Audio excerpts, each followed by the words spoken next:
بسم الله الرحمن الرحيم. الحمد لله رب العالمين، فتح أبواب الخير للعاملين، ونوع سبل الطاعة للمؤمنين، وشرع باب التوبة للتائبين. أحمده على ما هدانا واجتبانا، وأشكره على ما أعطانا وأولانا، وأشهد أن لا إله إلا الله وحده لا شريك له، له الملك وله الحمد وهو على كل شيء قدير. إليك إله الخلق أرفع رغبتي، وإن كنت يا ذا المن والجود مجرما، تعاظمني ذنبي فلما قرنته بعفوك ربي كان عفوك أعظما. وأشهد أن سيدنا ونبينا محمدًا عبد الله ورسوله، دل أمته على موارد الإحسان ليريدوها، وعدد لهم صنائع المعروف ليصطنعوها، وحذرهم سبل الشيطان ليجتنبوها. صلى عليك الله ما دمع جرى شوقا إلى لقياك يا خير الورى، وعلى آله وصحبه وسلم تسليما كثيرا. أما بعد، فالسلام عليكم ورحمة الله وبركاته. جاء عن أبي هريرة رضي الله عنه قال: قال رسول الله صلى الله عليه وسلم: إن لله ملائكة يطوفون في الطرق يلتمسون أهل الذكر، فإذا وجدوا قوما يذكرون الله تنادوا هلموا إلى حاجتكم. قال: فيحفونهم بأجنحتهم إلى السماء الدنيا. قال: فيسألهم ربهم وهو أعلم منهم: ما يقول عبادي؟ قالوا: يقولون يسبحونك ويكبرونك ويحمدونك ويمجدونك. قال: فيقول: هل رأوني؟ قال: فيقولون: لا والله ما رأوك. قال: فيقول: وكيف لو رأوني؟ قال: يقولون: لو رأوك كانوا أشد لك عبادة، وأشد لك تمجيدا وتحميدا، وأكثر لك تسبيحا. قال: يقول: فما يسألوني؟ قالوا: يسألونك الجنة. قال: يقول: وهل رأوها؟ قال: يقولون: لا والله يا رب ما رأوها. قال: يقول: فكيف لو أنهم رأوها؟ قال: يقولون: لو أنهم رأوها كانوا أشد عليها حرصا، وأشد لها طلبا، وأعظم فيها رغبة. قال: فمما يتعوذون؟ قال: يقولون: من النار. قال: يقول: وهل رأوها؟ قال: يقولون: لا والله يا رب ما رأوها. قال: يقول: فكيف لو رأوها؟ قال: يقولون: لو رأوها كانوا أشد منها فرارا، وأشد لها مخافة. قال: فيقول: فأشهدكم أني قد غفرت لهم. قال: يقول ملك من الملائكة: فيهم فلان ليس منهم، إنما جاء لحاجة. قال: هم الجلساء لا يشقى بهم جليسهم. والحديث متفق عليه. وعن أنس بن مالك رضي الله عنه قال: قال النبي صلى الله عليه وسلم: إذا مررتم برياض الجنة فارتعوا. قالوا: يا رسول الله، وما رياض الجنة؟ قال: حلق الذكر. والحديث أخرجه الترمذي وحسنه الألباني. وفي هذه الدقائق القادمة سنجلس وإياكم في مجلس من مجالس الذكر، وفي بيت من بيوت الله، وإنا لنسأل الله تعالى أن يجعلنا ممن تذكرهم الملائكة عنده، وأن ننصرف من هذا الجامع وقد قيل لنا: انصرفوا مغفورا لكم قد بدلت سيئاتكم حسنات. وبادئ ذي بدء، فإني أشكر الله تعالى، ثم أشكر الإخوة الفضلاء في فرع وزارة الشؤون الإسلامية بمنطقة عسير، ومركز الدعوة والإرشاد، وجمعية الدعوة والإرشاد وتوعية الجاليات، والقائمين على هذا الجامع على حرصهم على تنسيق مثل هذه اللقاءات. ونسأل الله تعالى أن يجزيهم خيرا على ما يبذلون من جهد ووقت من أجل أن يقدموا النفع للناس أجمعين، إن ربي على كل شيء قدير. أيها الإخوة الفضلاء، الله تعالى قسم العمل الصالح بين عباده كما قسم الأرزاق، فمنهم من فتح عليه في باب العلم والدعوة، ومنهم من فتح عليه في باب الصلاة والتنسك، ومنهم من فتح عليه في باب البذل والإنفاق، ومنهم من فتح عليه في أبواب أخرى. وكل هذه الأبواب ينبغي للمؤمن إذا فتح عليه باب منها أن يلزمه، لأن الله تعالى يقول: وأن ليس للإنسان إلا ما سعى.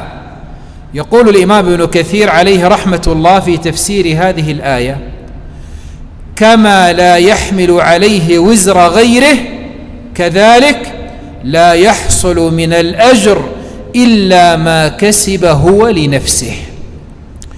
وهذا المعنى الذي ذكره ابن كثير معنى لطيف، يدل على أن المرء لا يكسب لنفسه إلا ما عمل بنفسه، إلا ما جاءت فيه نصوص صريحة دالة على أنه يكسب من عمل غيره، مثل دعاء الميت، مثل دعاء الرجل للميت والابن الصالح وما سوى ذلك، والصدقة الجارية. أما الأصل أن الإنسان ليس له إلا ما سعى، ولهذا استنبط الإمام الشافعي عليه رحمة الله استنباطا بديعا من هذه الآية، وهو عدم جواز قراءة القرآن على الأموات. لماذا؟ لأن قراءة القرآن أجرها يعود على القارئ وليس على الميت، لأن الله قال: وأن ليس للإنسان إلا ما سعى، فدل ذلك على أنه ليس له إلا ما كسب بنفسه. ولذلك حديثنا عن صنائع المعروف ليس حديثا متعلقا بالعبادات التي يعود نفعها على الإنسان فقط، وإنما حديث عن المعروف الذي يتعدى إلى الآخرين، لأن هذا هو النفع الأعظم والذي رتبت عليه الأجور العظيمة التي قد لا يبلغها الإنسان بعمله المجرد لنفسه، ولكنه قد يبلغها عندما يكون عمله متعدي نفعه إلى الآخرين. ولهذا كلمة المعروف كلمة جامعة تجمع أنواع البذل والخير والإحسان، سواء كانت بالقول أو بالفعل، ولكن نحن هذه الليلة سنخصصها لصنائع المعروف المتعدية للآخرين. قبل أن نذكر هذه الصنائع لا بد أن نقف مع فضيلة أن يحرص المؤمن على صنائع المعروف. أول هذه الفضائل موسى عليه الصلاة والسلام. جاء في القرآن في قصة موسى أنه سقى للفتاتين عندما ورد ماء مدين. ودائما ما نقرأ هذه القصة في القرآن، ودائما ما نقف مع دروسها وعبرها، ولكن أحيانا تفوت علينا بعض اللطائف التي يذكرها بعض علماء التفسير من الذين يعتنون بالبلاغة كصاحب الكشاف وغيره. فمما ذكره صاحب الكشاف في تفسير هذه الآية قوله: فسقى لهما، أي فسقى غنمهما لأجلهما، وإنما فعل ذلك رغبة في المعروف وإغاثة للملهوف. والمعنى أنه وصل إلى ذلك الماء وقد ازدحمت عليه أمة من الناس متكافئة العدد، ورأى الضعيفتين من ورائهم مع غنمهما مرتقبتين لفراغهم، فما أخطأت همته في دين الله تلك الفرصة مع ما كان به من النصب والجوع، ولكنه رحمهما فأغاثهما بقوة قلبه وقوة ساعده. موسى عليه السلام عندما ورد ماء مدين كان فارا من فرعون وجنوده، ومع ذلك ما غاب عنه وهو يقف على الماء فضيلة إغاثة الملهوف، لأنها من صنائع المعروف، فحرص على أن يغيث هاتين الفتاتين وأن يسقي لهما غنمهما، لأنهما لم تتمكنا من السقيا عندما رأت الرجال يتهافتون على هذا الماء. وهذا يدل على أن الأنبياء عليهم الصلاة والسلام كانوا يحرصون على صنائع المعروف. أيضا مما يدل على فضيلة هذا الأمر عيسى عليه وعلى نبينا الصلاة والسلام. عيسى بن مريم عندما تكلم في المهد قال: إني عبد الله آتاني الكتاب وجعلني نبيا وجعلني مباركا أينما كنت. عندما نقرأ هذه الآية يتبادر للذهن أن عيسى عليه السلام يسأل الله تعالى أن يجعله صاحب بركة أينما كان. هذا المعنى المتبادر من أول وهلة للناظر في الآية. لكن انظر إلى مجاهد بن جبر عليه رحمة الله كيف فسر هذه الآية. ومجاهد بن جبر إمام من أئمة التابعين، كان يقول عنه سفيان الثوري رحمه الله: إذا جاءك التفسير عن مجاهد فحسبك به، يعني لا تبحث عن تفسير عند شخص آخر. ومجاهد هذا يقول عن نفسه: عرضت القرآن على ابن عباس من فاتحته إلى خاتمته، أستوقفه عند كل آية وأسأله عن تفسيرها. إذن هو ليس رجلا عاديا. ماذا يقول مجاهد؟ يقول مجاهد: أي نفاعا للناس أينما كنت، وجعلني مباركا أينما كنت، أي نفاعا للناس أينما كنت. وهذا يعني أن مجاهد رحمه الله فسرها بأن عيسى كان يريد أن يكون نفعه متعد للآخرين أينما كان، وهذا من الحرص على صنائع المعروف. كذلك نبينا صلى الله عليه وسلم كان يبذل نفسه للناس حتى حطمه الناس. فعن عبد الله بن شقيق رحمه الله قال: قلت لعائشة: هل كان النبي صلى الله عليه وسلم يصلي وهو قاعد؟ قالت: نعم، بعدما حطمه الناس. والحديث أخرجه مسلم. يعني أن النبي عليه الصلاة والسلام كان دائما يحرص على أن يقضي حوائج الناس، حتى أنه في آخر حياته ما كان يستطيع أن يصلي إلا جالسا. يقول ابن الجوزي رحمه الله: كأنهم بما حملوه من أثقالهم صيروه شيخا محطوما صلى الله عليه وسلم. وخطب عثمان رضي الله عنه فقال: إنا والله قد صحبنا رسول الله صلى الله عليه وسلم في السفر والحضر، فكان يعود مرضانا ويتبع جنائزنا ويغزو معنا ويواسينا بالقليل والكثير. والحديث أخرجه أحمد في مسنده. كذلك مما يدل على فضل صنائع المعروف حرص سلف الأمة عليهم رحمة الله على هذا العمل. فالحسن البصري رحمه الله كان يقول: والله لأن أقضي لامرئ مسلم حاجة أحب إلي من أن أصلي 1000 ركعة. وقيل لمحمد بن المنكدر رحمه الله: أي الدنيا أعجب إليك؟ قال: إدخال السرور على المؤمن. إذن هذه مواقف للسلف وأقوال للسلف تدل على أن السلف رحمهم الله كانوا يحرصون على صنائع المعروف. طيب، نريد أن نعرف الآن جملة من صنائع المعروف التي يتعدى نفعها للآخرين. أنا سأسردها عليكم سردا، وسأذكر منها فقط ما ارتبط به نص صريح من كلام النبي صلى الله عليه وسلم أو من كلام الله تعالى، حتى نعرف أن هناك صنائع معروف يسيرة وبين أيدينا، ولكننا كثير ما نغفل ونقصر في مثل هذه الصنائع. أول هذه الصنائع إفشاء السلام وطيب الكلام. فعن هانئ بن يزيد رضي الله عنه عن النبي صلى الله عليه وسلم قال: إن من موجبات المغفرة بذل السلام وحسن الكلام. أخرجه الطبراني وابن حبان وصححه الألباني. لاحظ: من موجبات المغفرة، بذل السلام وحسن الكلام. ما أسهل العملين، وعندما تنظر إلى واقعها في حياتنا ترى بأننا نقصر فيها كثيرا. وعن أبي ذر رضي الله عنه قال: قال رسول الله صلى الله عليه وسلم: لا تحقرن من المعروف شيئا ولو أن تلقى أخاك بوجه طلق.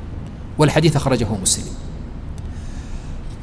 الأمر الثاني من صنائع المعروف الابتسامة، وما أسهلها ولكن ما أصعبها عندما نأتي إلى الواقع العملي.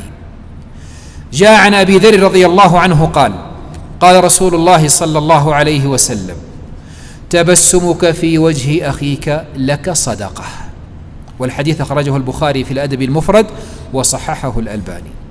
وعن جابر بن عبد الله رضي الله عنهما قال: كل معروف صدقة، وإن من المعروف أن تلقى أخاك بوجه طلق وأن تفرغ من دلوك في إناء أخيك. رواه الترمذي وصححه الألباني. أيضا من صنائع المعروف الأمر الثالث حسن الخلق. فعن أبي هريرة رضي الله عنه قال: سئل رسول الله صلى الله عليه وسلم عن أكثر ما يدخل الناس الجنة، وهذا أمر يهمنا كثيرا، نريد أن نعرف ما أكثر ما يدخل الناس الجنة. فقال عليه الصلاة والسلام: تقوى الله وحسن الخلق. وسئل عن أكثر ما يدخل الناس النار، فقال عليه الصلاة والسلام: الفم والفرج. أخرجه الترمذي وصححه الألباني. الأمر الرابع من صنائع المعروف بذل الجاه، يبذل الإنسان جاهه من أجل الآخرين. فعن أبي موسى الأشعري رضي الله عنه قال: كان النبي صلى الله عليه وسلم إذا أتاه طالب حاجة أقبل على جلسائه فقال: اشفعوا تؤجروا، ويقضي الله على لسان نبيه ما أحب. والحديث متفق عليه.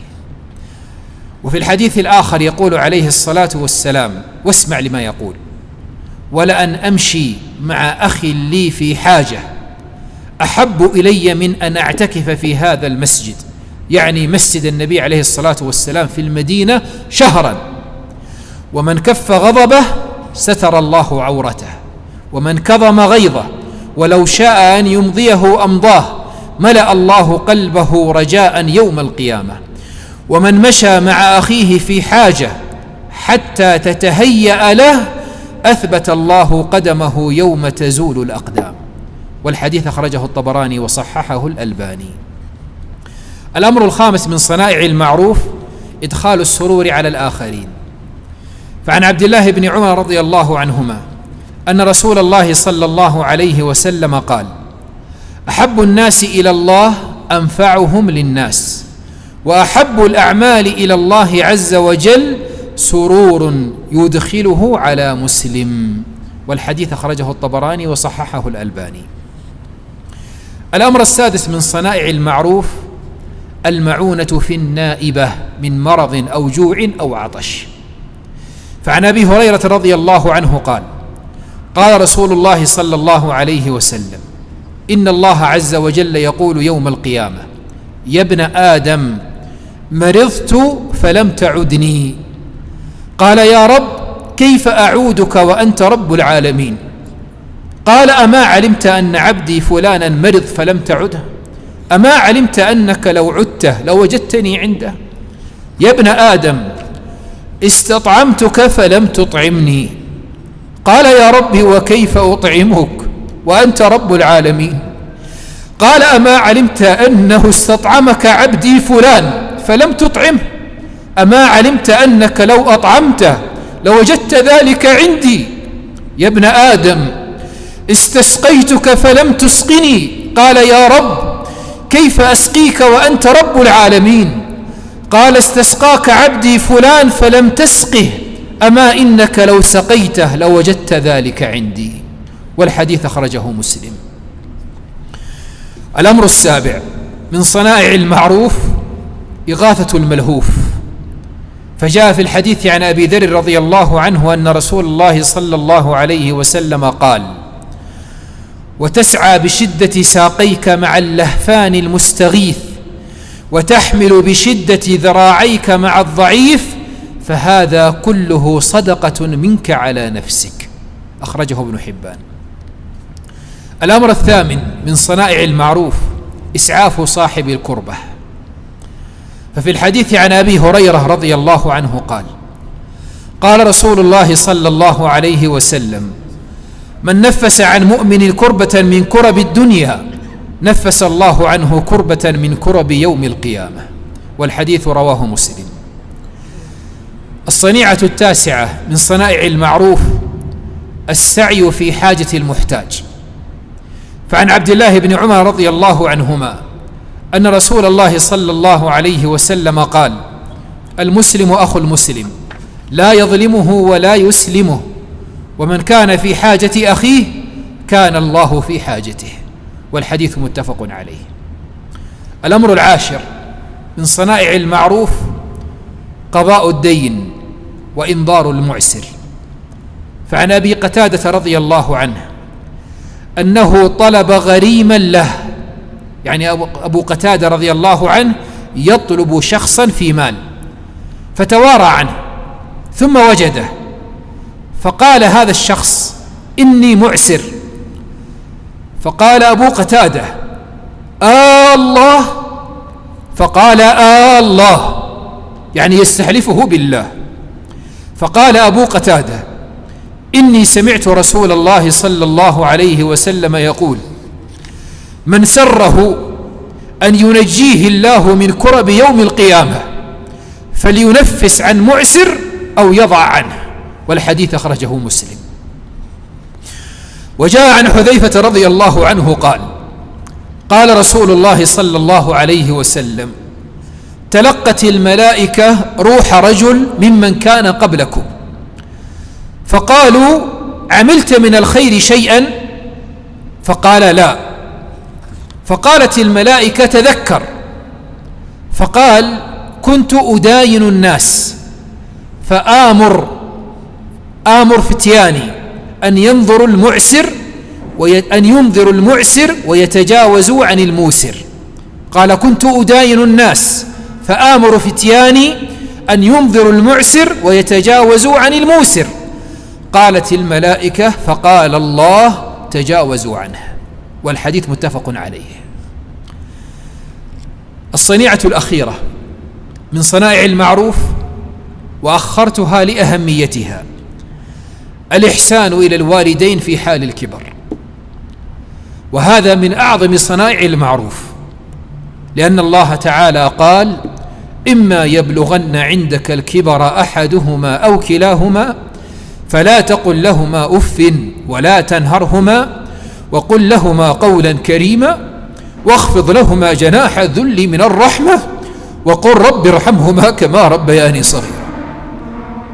والذي حملني على أن أجعل هذا من أعظم صنائع المعروف أننا نرى في هذا الزمن أن كثيرا من أبنائنا عندما يرى والده أو والدته قد كبرت في السن وتقدم بها العمر يبدأ يتأفف من القيام على شؤونهما، وهذا والله من أعظم الخذلان، أن يكون الابن قد تعب عليه أبواه حين كان صغيرا وصبروا عليه حتى كبر واشتد ساعده وأصبح في مصاف الرجال، أو إن كانت امرأة فأصبحت في مصاف الفتيات أو النساء، ثم يغفلون بعد ذلك عن القيام بحق البر في حال الكبر. وقد جاء في الحديث عن أبي هريرة رضي الله عنه قال: قال رسول الله صلى الله عليه وسلم: رغم أنفه، يعني خاب وخسر، ثم رغم أنفه ثم رغم أنفه. قيل: من يا رسول الله؟ قال: من أدرك والديه عند الكبر أحدهما أو كليهما ثم لم يدخل الجنة. رواه مسلم. لا ينبغي للمؤمن أن يغفل عن مثل هذا الحديث، وهو ينظر إلى والدين قد أكرمه الله بحياتهما ثم يقصر بعد ذلك في الإحسان إليهما ولو بالكلمة. نجد أحيانا من الأبناء بعد أن كبروا التجاهل، عدم الإصغاء، عدم الإنصات، عدم الحرص على الإحسان في القول والعمل. أين هم من حديث رغم أنفه ثم رغم أنفه ثم رغم أنفه؟ ثم ماذا سنقول عن هؤلاء الأبناء إذا فارق هذان الوالدان الحياة؟ هل سيحرصون على برهما بعد موتهما وهما لم يكونوا حريصين على برهما في حياتهما؟ الأمور خطيرة، ولا ينبغي لإنسان أن يفرط في هذا، خاصة ما دام أن لك أبوان على قيد الحياة، فاحرص على أن تبرهما ما داما حيين. والله ما من شيء يحمل عليه العبد حسرة في نفسه إلا إذا مات والداه ثم أراد أن يبرهما بعمل أو بقول فيتمنى لو كان هذا في حياتهما. هذه الأمور وغيرها كلها من صنائع المعروف، وجميعها يدخل في باب الصدقة. يقول النبي عليه الصلاة والسلام: كل معروف صدقة، متفق عليه. وعن أبي موسى الأشعري رضي الله عنه عن النبي صلى الله عليه وسلم قال: على كل مسلم صدقة. فقالوا: يا نبي الله فمن لم يجد؟ قال: يعمل بيده فينفع نفسه ويتصدق. قالوا: فإن لم يجد؟ قال: يعين ذا الحاجة الملهوف. قالوا: فإن لم يجد؟ قال: فليعمل بالمعروف وليمسك عن الشر فإنها له صدقة، متفق عليه.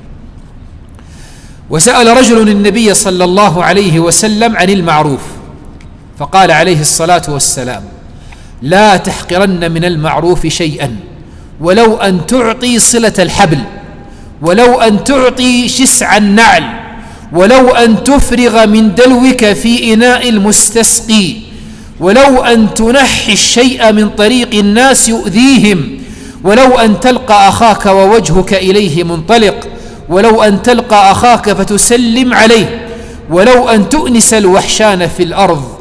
رواه الإمام أحمد بإسناد صحيح. إذن هذه كلها صدقات يتصدق بها الإنسان على نفسه إذا كان حريصا على صنائع المعروف. فإذا حرص العبد بعد ذلك على الإتيان بهذه الصنائع ظهرت آثارها على حياته. وحتى لا أطيل عليكم سأقتصر على 4 آثار. الأثر الأول: استدامة النعم، لأن العبد إذا قدم المعروف كان هذا التقديم للمعروف سببا في استدامة النعمة. والله تعالى إذا أنعم على عبد النعمة أحب أن يرى أثرها عليه وعلى عباده. وقد جاء في الحديث عن ابن عمر رضي الله عنهما قال: قال رسول الله صلى الله عليه وسلم: إن لله قوما يختصهم بالنعم لمنافع العباد ويقرها فيهم ما بذلوها، فإذا منعوها نزعها منهم فحولها إلى غيرهم. أخرجه ابن أبي الدنيا والطبراني وحسنه الألباني. وجاء عن ابن عباس رضي الله عنهما قال: قال رسول الله صلى الله عليه وسلم: ما من عبد أنعم الله عليه نعمة فأسبغها عليه ثم جعل شيئا من حوائج الناس إليه فتبرم فقد عرض تلك النعمة للزوال. أخرجه الهيثمي بإسناد حسن. كذلك من آثار صنائع المعروف أن صنائع المعروف ترد سوء المقادير في النفس والأهل والمال والولد. فجاء في الحديث عن أم سلمة رضي الله عنها قالت: قال رسول الله صلى الله عليه وسلم: صنائع المعروف تقي مصارع السوء. أخرجه الطبراني وصححه الألباني. كذلك من آثار صنائع المعروف تفريج الكرب في الدنيا والآخرة عن العبد. فجاء في حديث أبي هريرة رضي الله عنه قال: قال رسول الله صلى الله عليه وسلم: من نفس عن مؤمن كربة من كرب الدنيا نفس الله عنه كربة من كرب يوم القيامة. ومن يسر على معسر يسر الله عليه في الدنيا والآخرة، ومن ستر مسلما ستره الله في الدنيا والآخرة، والله في عون العبد ما كان العبد في عون أخيه. الحديث رواه مسلم. أخيرا من آثار صنائع المعروف المكافأة بمحبة الناس وثنائهم ودعائهم، لأن النفوس مجبولة على حب من يتمنى لها الخير ويصنع لها المعروف. وقد قال النبي صلى الله عليه وسلم: من صنع إليكم معروفا فكافئوه، فإن لم تجدوا ما تكافئونه فادعوا له حتى تروا أنكم قد كافأتموه. والحديث أخرجه أحمد وأبو داود والنسائي وصححه الحاكم. وقال العباس بن عبد المطلب رضي الله عنه: ما رأيت رجلا قط سبق مني إليه معروف إلا أضاء ما بيني وبينه، وما رأيت رجلا قط سبق مني إليه سوء إلا أظلم ما بيني وبينه، رحمه الله ورضي عنه. هذه جملة حديث عن صنائع المعروف، من نماذج لهذه الصنائع وآثار مترتبة عليها. جعلتها بين أيديكم ولا أزعم أنها جميع الصنائع، ولكنني أخذت منها من القلادة ما أحاط بالعنق، فإن وجدتم فيها خيرا فهو من الله وحده، وإن وجدتم غير ذلك فهو من نفسي والشيطان، والله ورسوله منه بريئان.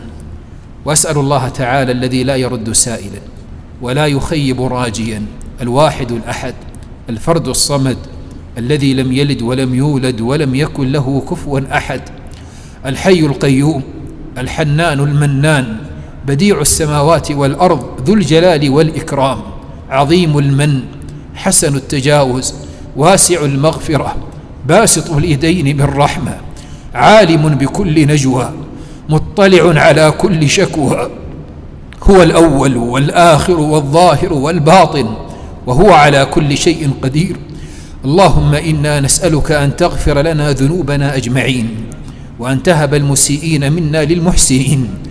اللهم اجعلنا من عبادك الذين تكون مفاتيح الخير على أيديهم. اللهم اجعلنا مفاتيحا للخير مغاليقا للشر. اللهم إنا نعوذ بك من علم لا ينفع، ومن قلب لا يخشع، ومن عين لا تدمع، ومن دعوة لا يستجاب لها.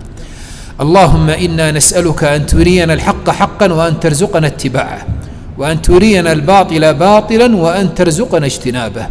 اللهم آمنا في دورنا، وأصلح أئمتنا وولاة أمورنا، ووفق إمامنا بتوفيقك، وأيده بتأييدك، وأعنه وولي عهده وإخوانه وأعوانه، ووفقهم لما تحب وترضى. ربنا تقبل منا إنك أنت السميع العليم، وتب علينا إنك أنت التواب الرحيم، واغفر لنا إنك أنت الغفور الرحيم. وصل اللهم على نبينا محمد وعلى آله وصحبه وسلم تسليما كثيرا. جمعية الدعوة والإرشاد وتوعية الجاليات بأبها، بالدعوة نحيا.